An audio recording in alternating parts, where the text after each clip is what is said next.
Good evening, friends. Happy 420 Day. We are so excited. We've had some great panelists today. I'm so excited to be talking with women this evening and women in cannabis on our Cannabis Patient Care Connection 420 style. Good evening, ladies. How is everybody? Yay. We're great for the holiday. We were just saying everybody's probably by this time of day, 420 officially came and passed. So everybody's kind of in their Zen mode, as we would. We're all winding down now. Yes. So friends, just some housekeeping. We're so excited that you're here. We are streaming to YouTube, and we're streaming to both our Facebook pages here at MedWell. Our awesome rock star Kayla is in the chat. She's going to help out and drop some links. And if you have questions along the way, please drop them into the chat. If you are catching the replay, no problem. Leave a comment and I'm happy to get back to you. And we're going to get started with some introductions. My name is April. I'm the Director of Marketing here at MedWell. We have Emily Waxman, who is the Director of Community Outreach.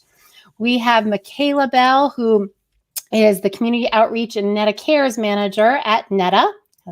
And we have Melissa Kenton, the Events and Outreach Specialist with MCR Labs. Welcome, ladies.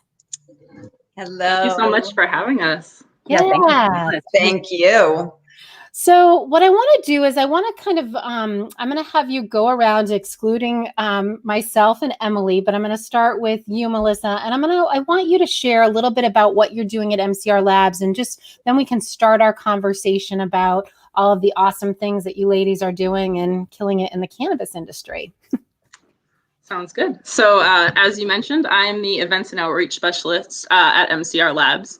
And so basically in my current role, I am responsible for offering educational events and resources for the community, some career fairs, and then just maintaining a presence at industry events throughout the country in general.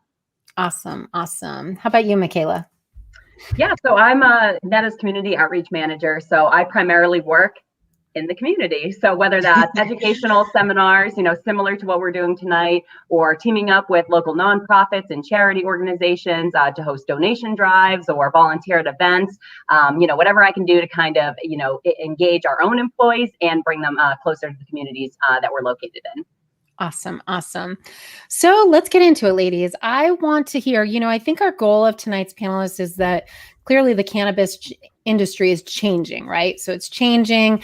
We've come a long way. We've come a long way as women and what we're doing, and especially in the industry. And I want to have you share a little bit about where you guys got started and kind of which led you to your path of where your current role of what you're doing. So Michaela, do you want to kick that conversation off?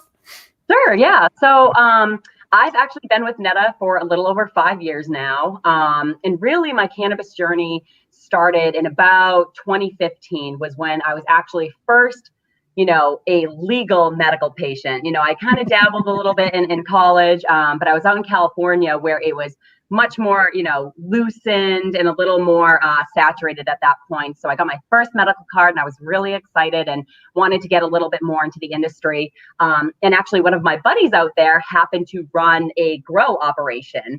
Oh. Whether it was gray market or not is, now that I know, 3 years now, I'm thinking a little under the radar, but I started as a tremor out there and really just got to meet some wonderful people. You really got to learn about their experiences and how cannabis has really benefited their lives, whether it was a patient going through cancer treatments to alleviate some of the nausea or just start to eat again, or just people going through spurts of depression or sadness, and how cannabis can really perk them up.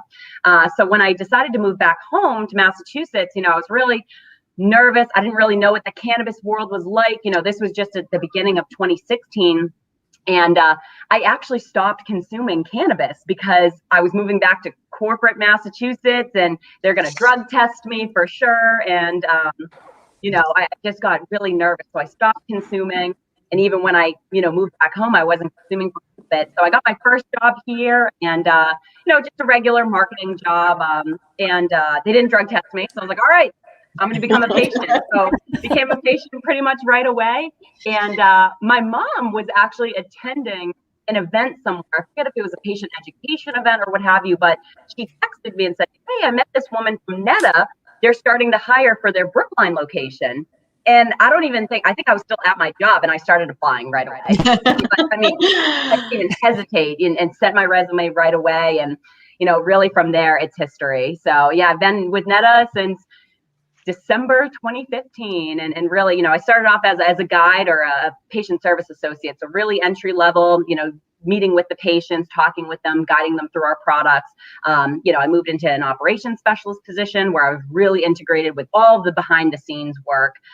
You know, and now I've been the community outreach manager for about 4 years. So, you know, it's really evolved. I think it's been great because every day is different. You know, you really wake up and you don't know what to expect, but really just makes me excited to, you know, continue doing what I'm doing. So yes, awesome. Well, friends, I want to welcome our friend Dory with Half Baked Housewives. Welcome, Dory. Hi, Dory. She's our Texas Hi, friend. sorry I had a little technical difficulty there. It No happens. worries. That's Hello, the best everybody. part Can you about hear me? live streams. That's the best part about live streams is there's always hiccups and Exactly. you never know what's going to happen, right? So Thank you for joining us. yeah, we're excited. So I'm gonna we're just going thank y'all for around- having me. Oh, go ahead, hon. I think there's maybe a little bit of a delay. Sorry. Can you hear us okay?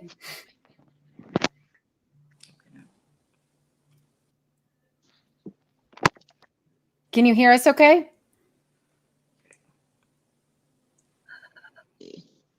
Okay, can y'all hear me? We can. Yes. We can. Yeah, we can Okay, hear you. Good. Sorry, Good, you guys went silent on me, so I didn't know what happened. All right. Oh, yeah. I have those AirPods too, and they do that to me too sometimes. So no worries.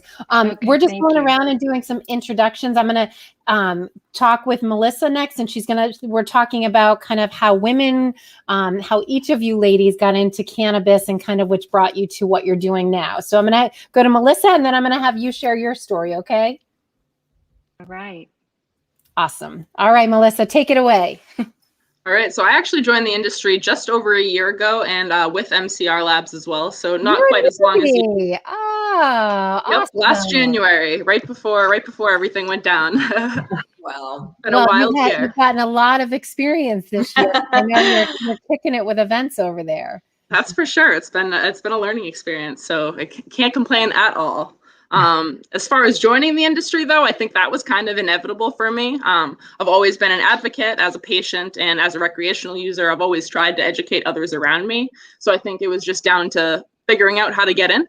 And so my background is in marketing and events. It's kind of what I've always done. And I've known that I'm good at it and I wanted to stay in that realm. And so just trying to put feelers out that's how I did it on, job sites like LinkedIn and Indeed. And it was important to me to both get into the industry, but also stay with the educational aspect because that's so important to me. And so actually I was just lucky enough to come across this one day. I got an email actually while I was on vacation and I was like, this sounds like my dream job. I have to apply right now. And so that's exactly what I did. And the rest is kind of history. Here I am. Awesome. that's a great story, Melissa. That is. And I should say, we were just talking we have a green room before we go live here. And we were talking a little bit about the event planning and the lots of tools. And I know Melissa heads up a lot of MCR Labs, has a ton of educational stuff going on as well. So great job. Awesome. Thank you. So Dory, welcome. Tell us a little bit about you and kind of how you got into the cannabis industry. I love your social. I love to follow you and see what you're up to.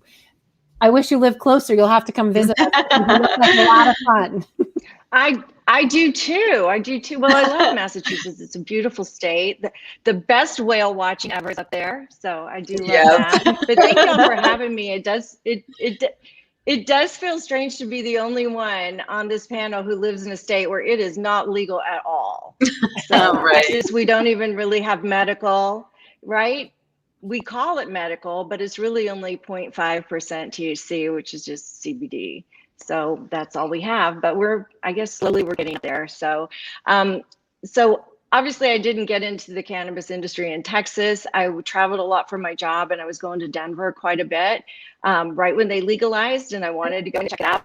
And just right off the bat, bringing something home to help me sleep. And then every time I went up, I'd try something else. And the cool thing was every time I went to Denver, there were more dispensaries, bigger dispensaries, more products. Like you just saw the industry just blooming.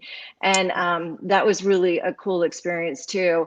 But I was able to get off 3 different prescription medications just from cannabis. And so I was sold right there. But I also thought you had to have full-blown, THC cannabis, not CBD, to be effective medically. And then I met my husband, and he has a beautiful son who has Dravet syndrome. And Zachariah is 31, which is unusual for someone with Dravet. But Zachariah takes Epidiolex, and it really helps his seizures. And in fact, he stood next to our Governor Abbott, when he signed the bill into law, which allowed Epidiolex in Texas. So through my husband and through Zachariah, I really found how healing and how effective CBD could be too. So he's my hero. He's just such a great kid. And that's, it is hard to do this from Texas, but I just wanted to take the information that I have learned and share it with other women my age, so women over 50 that wanted to learn how to improve their lives with cannabis. So we do a lot of education and advocacy down here, and it's been a lot of fun. Awesome. That's fantastic. You love to hear everybody's different story about why. And I think one of the reasons, like in sharing today for MedWell, education is so important, and it's near and dear into our heart. And that's why we invited all of you ladies to share our message, right? To get the message out there, because the more people that we can share, the power that it does to help others and help live pain-free is huge.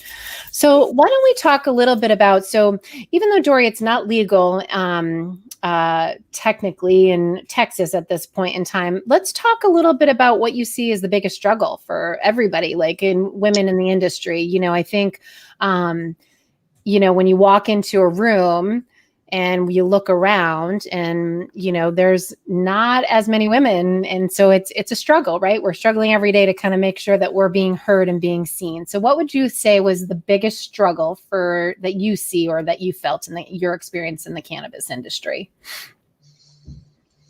Who would like to start? Oddly, it's very, No, go ahead. It's just very much in the business world. Sorry. There's a little bit of a delay, so I'm sorry. Okay, well, and I talk fast too, so I'll slow down. I think the challenges that we face are exactly the same that you find in any business, right? It's all male dominated. We aren't taken seriously, and we have trouble getting funded. And then on top of that, we all females battle the self-confidence issue. And especially, I went to MJ BizCon the last time we had one before the pandemic, and there were very few women like me there. I mean, there were some women there, but they were younger. There weren't very many women over 50 at that conference at all. But even so, it was heavily male dominated, like you said, and that is the industry. And it's also the restaurant industry, which is where I'm from. So it's unfortunate, but I think we can beat it. I would say you're absolutely right. What are your thoughts, Melissa? What do you think the biggest struggle for women in the industry is? I was going to say a similar answer, actually. We genuinely just see fewer women-owned businesses in the industry, and then fewer women in those higher up positions. And I think for a while there, everybody thought that this was going to be the biggest change for women, and it still may be, but we see those numbers not climbing up into the higher roles. And so I think that's kind of like the main struggle for everyone. But I do want to point out that it's unlike every other industry in that we're so young. There's so much room for growth and change. Right. And so women like us, we're having a conversation. We can have a say in how it's shaped, And so I think it's our duty. We have a seat at the table to ask where the other women are, start those conversations. Yep. So I think that's the unique thing about it. Love that. Yeah. What are your thoughts, Michaela?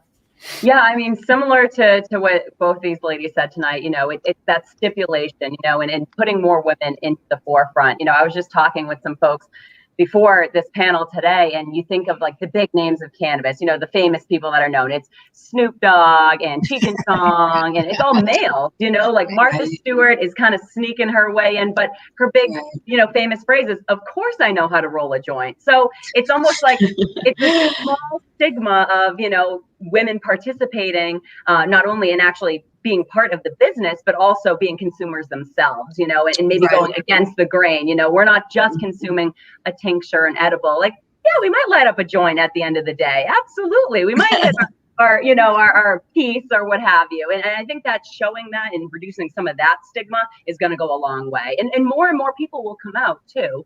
I think that it comes with people's professions. When we opened for adult use a couple of years ago, I was trying to find women to comment on their experience purchasing for the first time. And I saw these two. They were so excited, what are you going to get? What are you going to get? And I'm like, hey, do you want to be, interviewed with the Globe? I think this will be great. And they were like, oh no, we're teachers, we can't have people knowing that their sons are being sent to school and their teachers might, enjoy a gummy at the end of the day. I mean, they deserve it more than most people. Come on, let's be real. But, there's a little tiny bit, especially, women in positions where they are either educating or parents. I've heard so many moms where it's like, oh, I don't want to be known as the mom that's smoking weed, but drinking a glass of wine or a bottle of wine, that's totally fine. So I think that there's some hurdles professionally and then just in everyday life. But just like Melissa said, we're here to change that, and I think that 420 is a great day and a great reminder to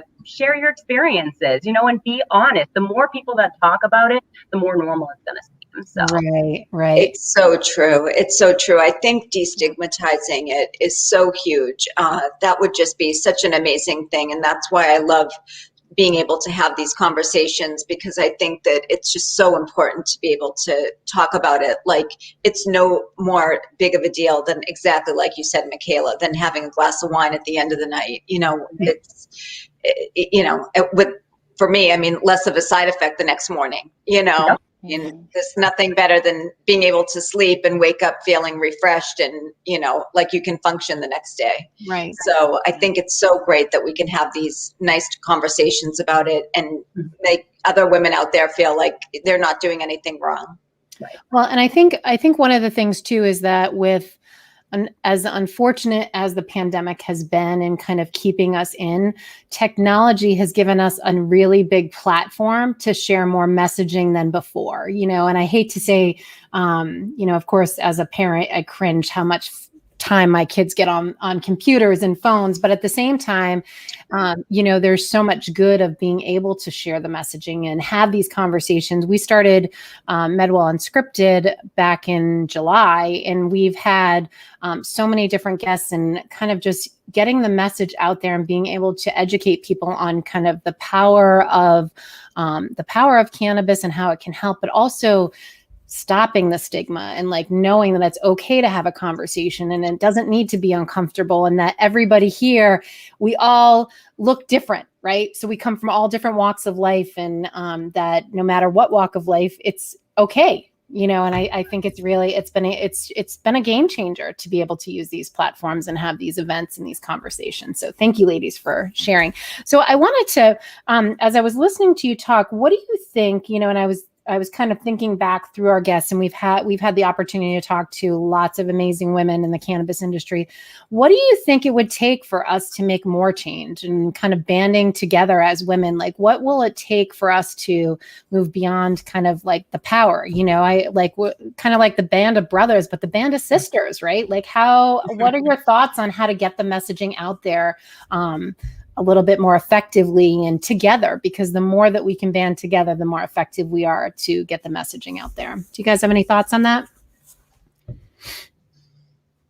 I think that, I think the biggest thing is kind of what we were saying here, is just starting to talk about it. I think one of the things pre-pandemic that was so awesome is being able to host events and gather people in a room and really start to talk, you learn, and you hear everyone's different experiences. Some people, it's just to alleviate stress at the end of the day. Some people, it's to actually help alleviate whatever ailment they're going through. And you just hear some of these powerful stories. And I mean, it's challenging when, there are still jobs that are holding employees accountable for their cannabis use. So I think that people that might not be involved in the cannabis industry and have a different job, maybe they're a little more reserved about it. But I think once more and more people just start, sharing their experience, it'll encourage people to open up a little bit more about it as well, or other women to open up a little more about it. Awesome. Any other thoughts? I was going to say something very similar, sharing perspectives and experiences and struggles, I think is the best way to learn and grow together. And so I think, exactly like she said, having conversations like this is the best way to do that. Awesome. Dory, do you have anything to add? Well, I take a more militant stand on this because I've been a businesswoman and I've gone through the ranks of the restaurant industry. It's very slow moving. And I think we just need to band together and be more forceful because men are really afraid of us. And if we could just join forces and go for it, we could get what we want. Yes. Agreed.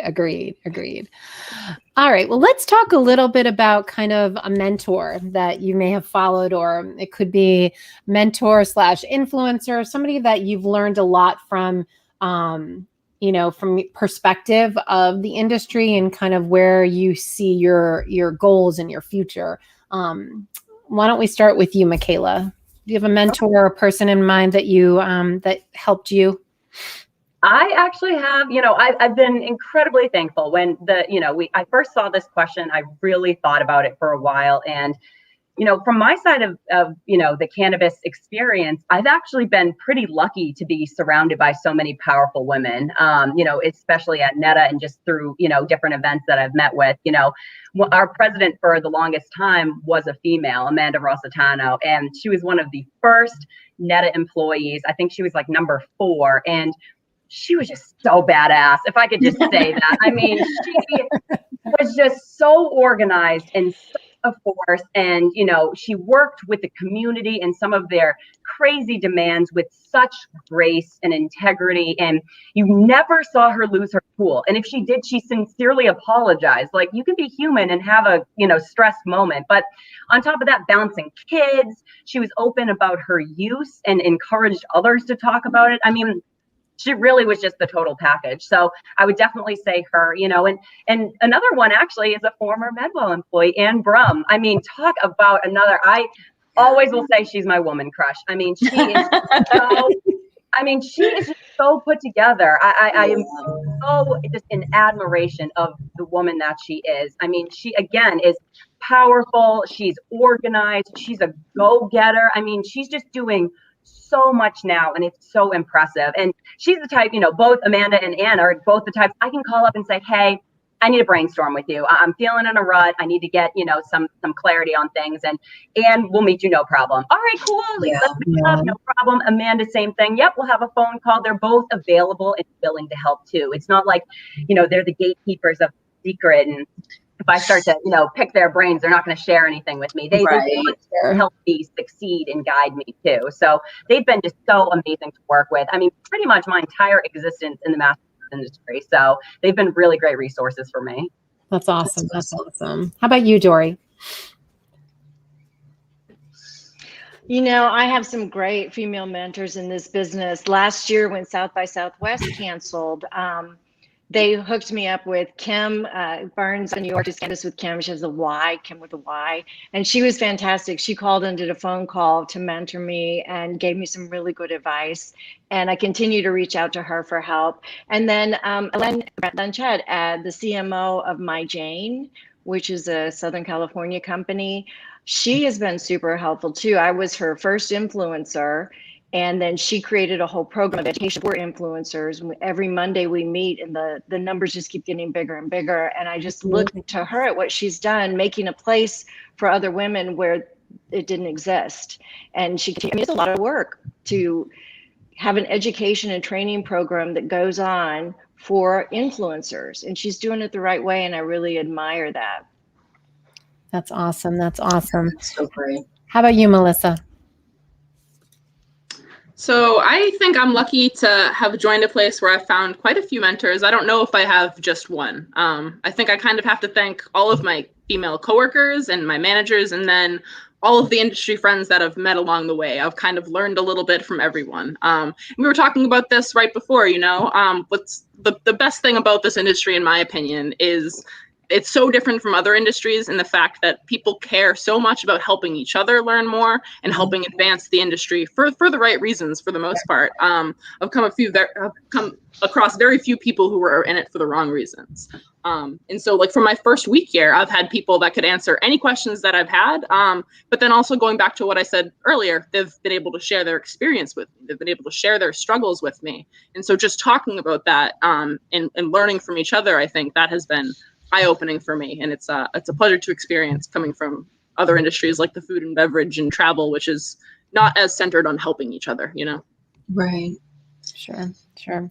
So, yeah, and I'm always amazed when we have conversations, like even, you know, on our panels today, the amount of knowledge that people have I mean, I soak it up and I learn every day. And I mean, I do marketing side of things. So I'm always like, oh, that makes sense. Like you can do that. And you're absolutely right. It's great to work with so many smart people and learn so many new things on a regular basis. It's never boring, that's for sure. I think we talked about that earlier. It's never boring. There's always something new and to learn. So if you were to tell your younger self, and Melissa, this is, you know, you probably, you know, I'm dating myself by saying this. I know, Melissa and Michaela. What would you tell your younger self with the knowledge that you have now working in the industry? What is something maybe you would change or do differently, or maybe you would do it the same, but you would maybe change it slightly? What would it be? I think that I would tell myself to ask more questions, to network more, and to not be worried about the knowledge of cannabis because everyone's still learning. And I think that was probably the biggest thing for me before joining the industry. That was like one of my biggest worries, especially joining, you know, a cannabis science lab. But the thing is, everyone is willing to teach you. And the other half of that is everyone's still learning themselves. You know, there's so much we don't know about this plant yet. There's so much more research to be done. So, you know, be confident in your knowledge and be willing to learn, and you'll be fine. Awesome. How about you, Kayla?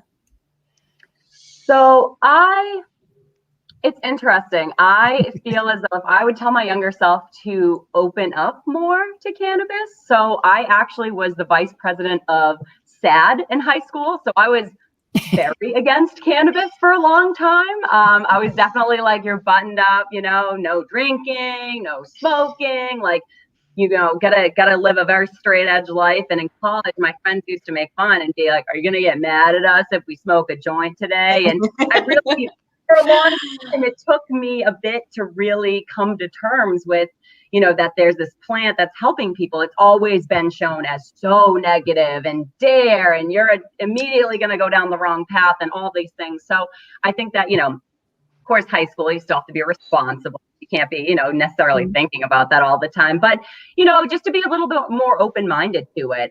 You know, people have totally different experiences and different reasons for approaching it for the first time. And everyone's truth is valid, you know, whatever reason it's for, even recreationally. You know, I know that a lot of people in the beginning had stipulations about, oh, recreational, they're just going to get high all the time. So what? That's relaxation. I mean, it's still a therapeutic use at the end of the day. If they want to just go home and let loose, that is their prerogative. They absolutely can do that. So, you know, I think I'd go back and tell my younger self, like, all right, ease up a bit. All right. It's going to get better. You're going to learn more. You're going to hear stories. I mean, meeting some of the patients and hearing their backgrounds. I mean, I've cried with patients because of their story and how cannabis has changed their entire life. And they might not be here today if it weren't for cannabis. So I think that keeping that in mind, and, you know, whatever people are using it for, you know, just that's their truth, you know, and they're absolutely able to do that. Awesome. How about you, Dory? Well, the first thing I would tell my younger self is just to put the alcohol down and go to pot right away. I mean, we drank so much when we were young, right? And then we thought everyone that was smoking cannabis was bad. And it's like, it's so strange that that's really what we believed back then. And then the second thing I would tell my younger self, my very first job was with KFC doing community marketing stuff.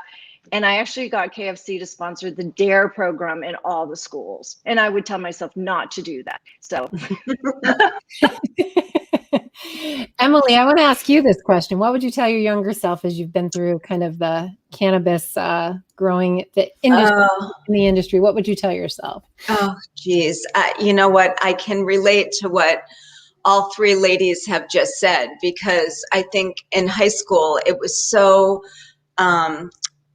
you know, you looked at those kids that smoked pot like they might as well have just been the worst people in the entire world. I mean, it was just, yeah, sure. yeah. I mean, you know, but then, you know, you'd go to a party Friday night and everybody was trying to figure out where the alcohol was going to come from. So like, it's just so crazy that that is the mindset. And it's so interesting now to be able to get so educated about what's going on and the products that are out there. And anytime that we speak to a patient that has had just a life-changing effect from being able to put themselves on a regime with cannabis, it's so heartwarming to me that it has been able to just make a difference in someone's life. And that, you know, if I even had just one small tiny little speck of a you know, help with them in getting to that point of just booking the appointment for them, it just makes me feel like just,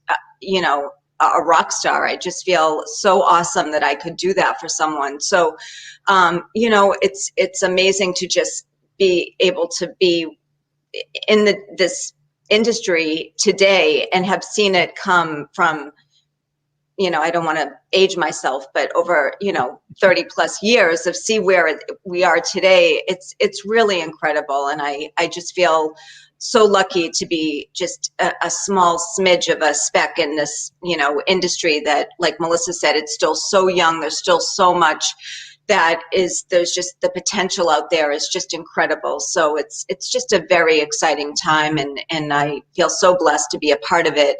And I can't tell you how excited I am that Joyce Gerber is commenting on our panel, because I'm a huge fan of you, Joyce Gerber. I follow you all over LinkedIn. So I love that women are just empowering other women. It makes me feel so good that we all, no matter what our backgrounds are, we can come together and talk about all sorts of stuff. And it really, I know it makes me feel so good inside to know that we all have each other's backs. And again, thank you all for being a part of tonight, because it meant so much to April and I. Absolutely. Yeah. We're excited that you're here, Joyce. You know, it's funny. In listening to all of you, I think about, Michaela, when you were saying, it was sad that you were vice president? Yeah. So I go back to kind of my parents, right? And I think about, like, you just don't smoke pot. My dad has never smoked pot in his whole entire life. And so he'll talk to it and it's like a big taboo no. And so one of the things is that I always had that mindset, right? Like, oh, there's something, those are the pothead stigma, right? Like people you're which is not what you should do, but this is what happens, right? When you're in high school and when you're young. And then my husband was diagnosed with cancer on his 30th birthday. And at that time, medical marijuana in Massachusetts was not legal. And looking back to that and looking back to kind of the havoc that the treatment had on his body and all of those things. And, and he did have cannabis along the way and it did help. But at the same time, looking back, I wish that I knew then what I know now and kind of the therapies and all of the different things, because, now where you're working in dispensaries and there's all these different strains and things that can really help. Thankfully he's been in remission, knock on wood, for 20 years. But at the same time, my younger self would tell myself now, be absolutely more open and educate yourself more and be more of an advocate for it. Because I think, in my family model growing up, I was always like, no, this is bad for you in some way. But then I did see the medicinal rewards from it. But at the same time, it wasn't open to what it is now that would really help him. And earlier today, we had a patient on our panel, and she's a cancer survivor. And she talked really about how it resonated with me because of different things that she said. So it wasn't just the chemo and it wasn't just the nausea, it was the anxiety, it was all these things. And when I look back to what he was going through and all those pills that he had to take and all those pharmaceuticals, where if he had some of the right strains, it would have been so much easier, I think, in terms of long-term effects too, because those are lingering today. So yeah. Anyways, that was my two looking back. Let's talk kind of, what do you think is, if you are new and coming into the industry, what would be a tip that you would give to take another female under your wing? What would you share, and what would be your best tips to help them to move forward and be successful in the industry? Dory, would you like to start? I will. So what I love about this industry and the women in the industry is we're all risk takers, right? We're entrepreneurial, we're risk takers. That's why we're here. And really just give someone the freedom to take these risks, and also just to really emphasize how much the networking works in this industry. And you cannot have enough other women in cannabis on your side. So that would do the networking and the risk taking. That's what I would emphasize. Awesome. I couldn't agree with you more. I think that, we kind of get in our heads a little bit about kind of stepping out of our comfort zone and approaching people that maybe we normally wouldn't. And I think that's why the LinkedIn platform has been very helpful. I think especially in this industry, it kind of makes us be able to have access to certain folks that maybe we wouldn't really be able to do that. And so it's so great when you can reach out to someone, take that risk, and then they respond back and they're open to talking to you and networking and introducing you to other people in the industry. And I think that's really so wonderful that when you touched on that, Dory, I think that's really huge. And I know that that's helped me a lot, as I've kind of maneuvered through over the last few years of being, in the role I've been in. How about you, Melissa? I definitely agree with that point 100%. The other thing that I would say is a tip would be true to yourself and also the plant. So I think I said this earlier, but there are a lot of people that are joining the industry for the right reasons because they care about the plant. But there are others that are joining it for the wrong reasons. And the industry is very young. There's lots of room for change, both good, like I was referring to earlier, but also bad. And so keeping true to your values, not settling, will make all the difference, I think. So be bold, speak those ideas, and don't just settle for any role, especially if your opinions are not being valued and if the plant is being misused in any way. Awesome. Great. Awesome. How about you, Michaela? I love that point, being true to the plant. I think that resonates just so much. I would also say, do everything. Learn as much as you can, even if that means working outside of your typical scheduled hours. I think that what I loved the most was being able to be exposed to the industry from that ground level. We hadn't even gotten our final license in Brookline, and some of my first shifts were going to trim, for a 10-hour day, or go to package the edible. So you get to learn about the packaging and the labeling and all of the work that goes into those products to then be sold. We are traveling a lot to the different facilities. One of my shifts too is like moving things, just giant like desks and bookshelves from like the first floor to the bottom floor and sweeping. But you became part of that building and you really learned. Or when, I don't even want to bring it up, but when MJ Freeway crashed, I still get twitches a little bit at night. I was part of the team literally importing just data for hours and hours. But you saw the level of work that goes into it, and you get to learn the operations of the business. You get to learn, the cultivation side of things. So it makes you a more, I guess, a well-rounded employee. Because you kind of are a jack of all trades, or at least if you were to go and start your own business or become part of a startup that is, kind of just getting their feet on the ground, you're going to contribute a wealth of knowledge because you're the one that really had a hand in a lot of different things. So even if that means sacrificing a weekend, it is worth it 100%, because you're just going to learn so much and add that much more value to whoever you're working with. Or if that's yourself, you're going to be ready to rock and roll. So Awesome. So true. Well, ladies, thank you so much for ending our 420 day on such a high note, literally. We appreciate all of your knowledge and all the stuff that you're doing in the industry, and thank you for letting us in and sharing, letting us share your story with MedWell audience and patients and people out there that are watching and listening. Thank you to Kayla in the chat. She's been sharing all of your links to your websites and all the information that you sent me. So thank you. And we'll look forward to doing this again. And maybe next time we'll have like 10 women and we'll be growing as we do and growing the cause further and further. Thank you to everybody who tuned in today. We appreciate all of your time and sharing and all of your thoughts. Thanks, Emily, for you hanging out with me and spending a lot of time with me today. We had fun. We We always do. We did. And next year we're going to whoop it up twice as hard. So, and last but not least, we are very excited today. We actually announced for all of our Tom Brady fans out there. I know we are. Many of us are diehard New Englanders, except Dora, you're probably maybe not be a Tom Brady fan. So I'm going to apologize in advance, but the GOAT rules out. No, not so much. Well, we dropped a special giveaway today where we are having a contest for 2 tickets to you and a guest to fly you to Tampa Bay to go see Tom Brady and the Bucks. Wow. A VIP treatment with a parking pass, food, and 2 nights hotel.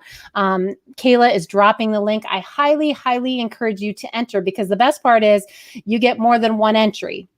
And I do need to say there's no purchase necessary, and this is no way affiliated with Facebook or YouTube. So I just want to say this. And when you go to enter friends, you're going to enter your name, your email address. You do need to be 18 years or older. And there is 2nd, 3rd, 4th, up to 9 chances for you to enter the contest. So you can follow us on Instagram. You can subscribe to our channel. There's many ways for you to get entries, and sharing is caring, friends. So share the heck out of that contest and share it with your friends, because all the time that you share it, you keep getting more entries and more chances to go see the GOAT in action, because he clearly has brought his talent and his rings to Tampa. But so, all right, my friends, thank you so much for a wonderful day. Thank you guys so much. Your time, and keep on going, ladies. You are kicking ass, and we appreciate that, and we appreciate all that you do. Thanks, everybody. Have a great night, and we will see you in MedWell Unscripted in about 2 weeks. See you later. Good night. Night, everybody. Bye, everybody.